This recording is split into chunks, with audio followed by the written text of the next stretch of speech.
Bibiliya yera itangiriro igice cya 25 urubyaro rwa Ketura. Aburahamu arongora undi mugore witwa Ketura, babyarana Zimurani na Yokishani na Medani na Midiyani na Yishibaki na Shuwa. Yokishani yabyaye Sheba na Dedani. Bene Dedani ni Abashuri n'Abaretushi n'Abareyumi. Bene Midiyani ni Efa na Eferi na Henoki na Abida na Eruda. Abo bose n'urubyaro rwa Ketura. Aburahamu yahaye Isaka ibye byose, ariko abana b'inshoreke Aburahamu yari afite abaha impano akiriho, arabohereza ngo batandukane na Isaka umwana we, bagende berekeje iburasirazuba, bajye mu gihugu cy'iburasirazuba. Urupfu rwa Aburahamu. Iminsi Aburahamu yaramye n'imyaka 175. Aburahamu ageze mu zabukuru aramye imyaka myinshi, umwuka urahera, apfa ashaje neza, asanga bene wabo abana be Isaka na Ishimayeli bamuhamba muri bwa buvumo bw'Imakipera buri mu isambu ya Efuroni mwene Sohari Umuheti iri imbere y'Imamure. Niyo sambu Aburahamu yaguze n'Abaheti, ariho bahambye Aburahamu na Sara umugore we. Aburahamu amaze gupfa, Imana iha umugisha Isaka umwana we. Isaka yari atuye hafi ya rya riba ryitwa Rahayiroyi. Urubyaro rwa Ishimayeli. Uru ni rwo rubyaro rwa Ishimayeli, umwana wa Aburahamu wo Hagari umunyegiputakazi, umuja wa Sara yabyaranye na Aburahamu. Uko niko abana ba Ishimayeli bitwaga, nk'uko amazina yabo ari, nk'uko babyaranye. Imfura ya Ishimayeli ni Nebayoti, hakurikiraho Kedari na Adiberi na Mibusamu na Mishuma na Duma na Masa na Hadadi na Tema na Yeturi na Nafishi na Kedema. Abo nibo bana ba Ishimayeli, ayo niyo mazina yabo, nk'uko imidugudu yabo iri, nk'uko ingo zabo ziri. Ni abatware 12 nk'uko amoko yabo ari. Imyaka Ishimayeli yaramye ni 137. Umwuka urahera, arapfa, asanga bene wabo.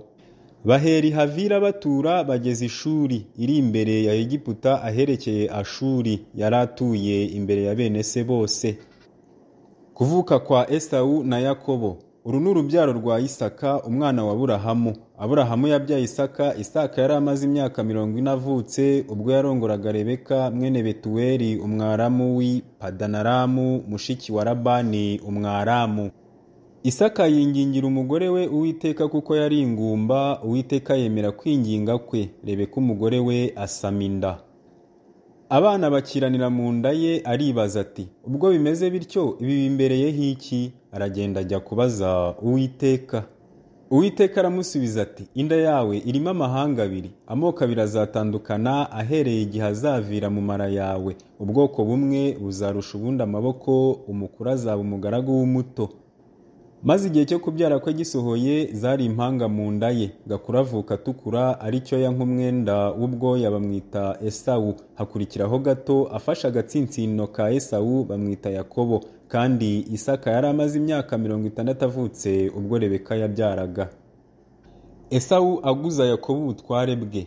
Abo bahungu barakura. Esau aba umuhigi w'umuhanga w'umunyeshyamba. Yakobo we yari umunyamahane make, yabaga mu mahema. Maze Isaka yakundiraga Esau kuko yajyaga arya ku muhigo we. Rebeka we yakundaga Yakobo. Bukeye Yakobo ateka imboga, Esau arinjira avuye mu ishyamba akoza. Esau abwira Yakobo ati, ndakwinginze ngaburira ku bitukura utetse kuri ibyo bitukura byawe, kuko nkoza. Nicyo cyatumye yitwa Edomu. Yakobo aramusubiza ati, keretse twagura ubutware bwawe uyu munsi. Esau aramusubiza ati, ubu se ko ngiye gupfa, ubwo butware bumariye iki?